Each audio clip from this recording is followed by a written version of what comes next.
Mi nombre es Gerardo Ábalos, yo soy catedrático de la Escuela de Biología. Mi campo es la ecología tropical y conservación, específicamente la ecofisiología de plantas tropicales. Sin embargo, me gusta la estadística multivariada y también hago ecología de colibríes. Yo me inicié como editor de artículos científicos siguiendo un proceso bastante natural, porque a medida que vas publicando ganas visibilidad. Entonces ya diferentes revistas te comienzan a enviar artículos para que proveas tu opinión.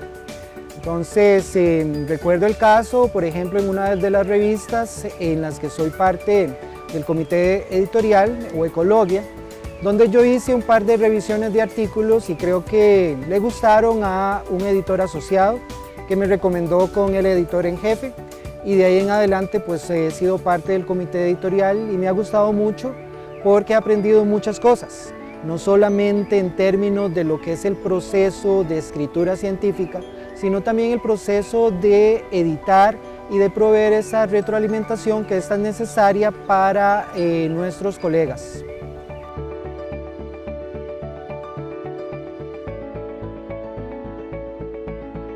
En realidad pues nuevamente hay un rango amplio de opciones. Yo prefiero el doble ciego, ¿verdad? Porque eso genera pues cierto grado de confianza de que el autor no va a sentir que hay conflicto de intereses.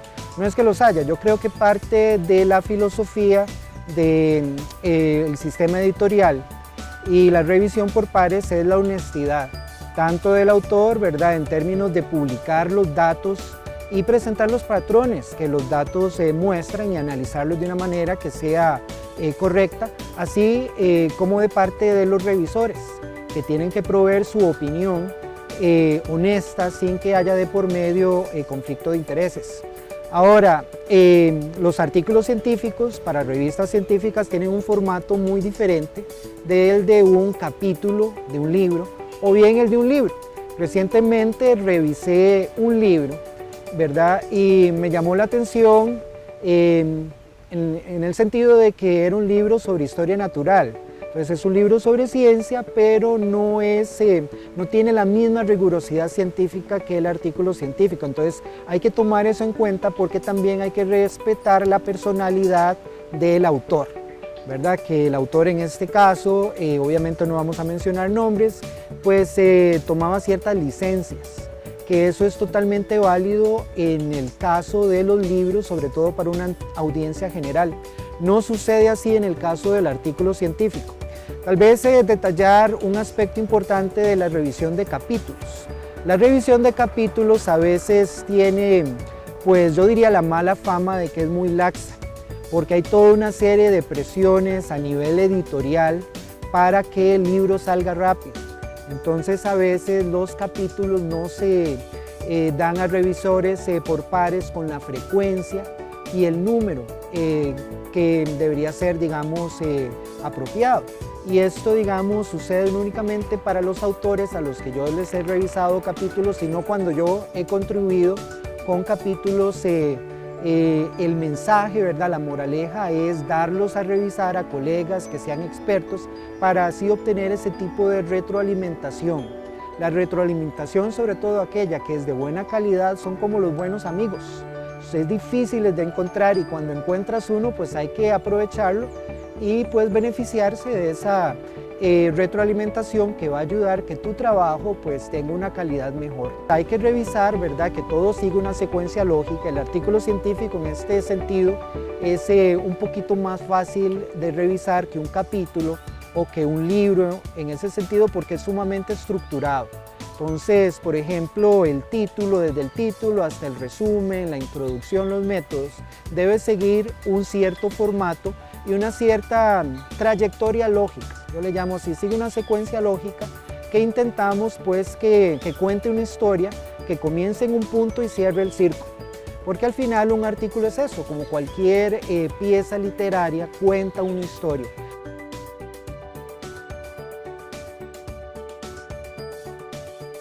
Bueno, la mayoría de las revisiones que realizo las hago en el idioma inglés. La gran parte de los artículos que me piden revisar son en esa lengua. De vez en cuando recibo unos cuantos artículos en español, pero esas son las excepciones. Esto es importante de considerar porque la escritura científica en inglés es muy diferente de cómo se escribe científicamente en español.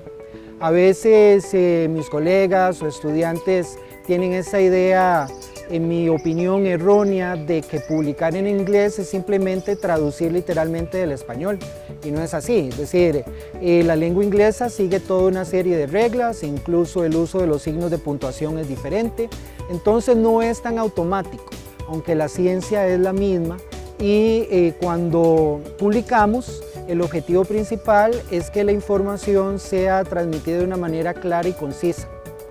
Debería ser equivalente en diferentes idiomas, pero no es así. Entonces, la mayor parte de los artículos, y honestamente no llevo como un registro anual, pero aproximadamente pueden ser unos 20, 25 artículos para diferentes revistas, más los que hago para el Boletín Celedonia y las revistas que me piden hacer revisiones en español.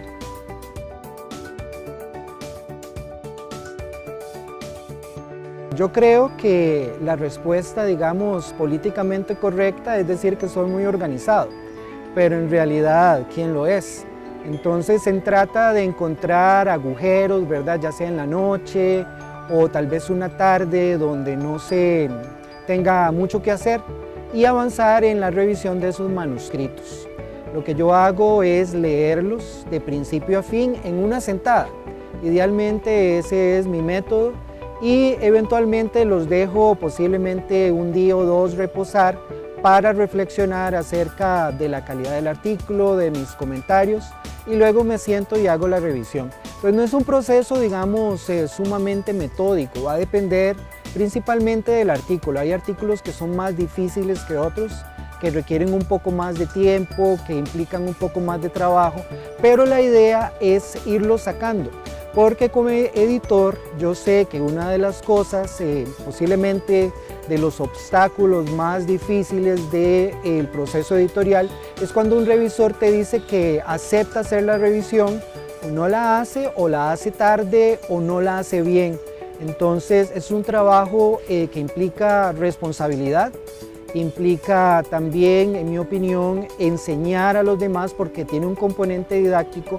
No es simplemente como decir yo sé mucho del campo, soy un experto y pretender, ¿verdad?, demostrar que se sabe. Primero que todo, en el momento de recibir la invitación hay que ser honesto y preguntarse, ¿estoy capacitado de proveer una retroalimentación verdaderamente efectiva?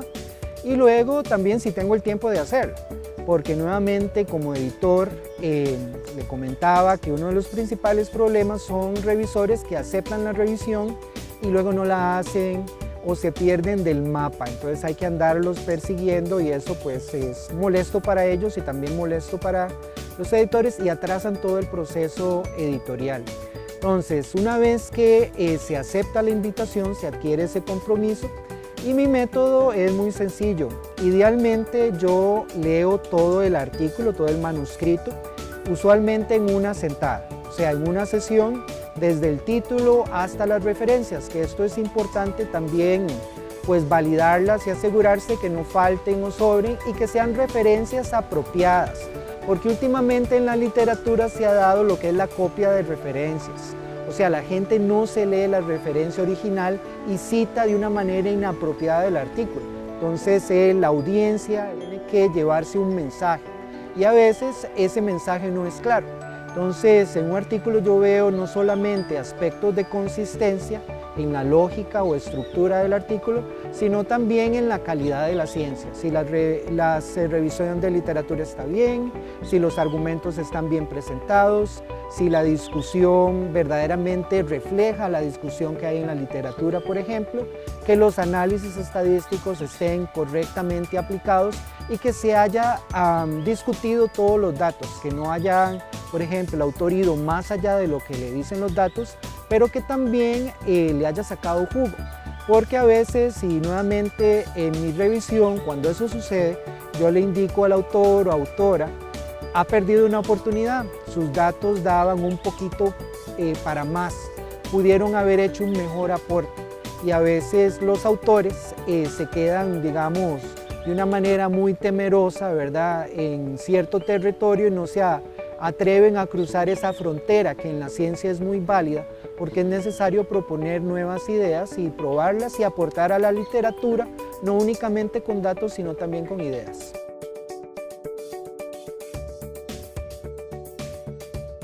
Sí, el trabajo editorial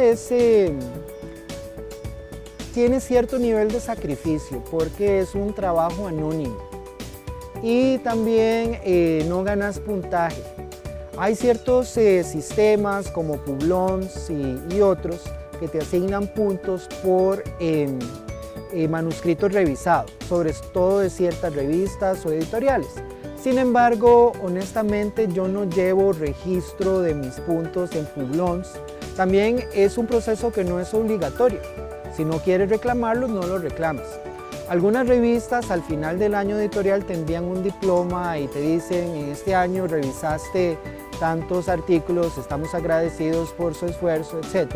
Pero en la mayoría de los casos es un simple correo electrónico. Recibimos sus revisiones, le damos muchas gracias por apoyar a la revista, etc. Entonces, eso pues es parte de la razón por la cual cuesta encontrar revisores, porque implica que inviertas tu tiempo, que inviertas tu experiencia, tu interés en mejorar un artículo que a nivel personal no te va a dar nada más que la satisfacción de haber contribuido al campo científico.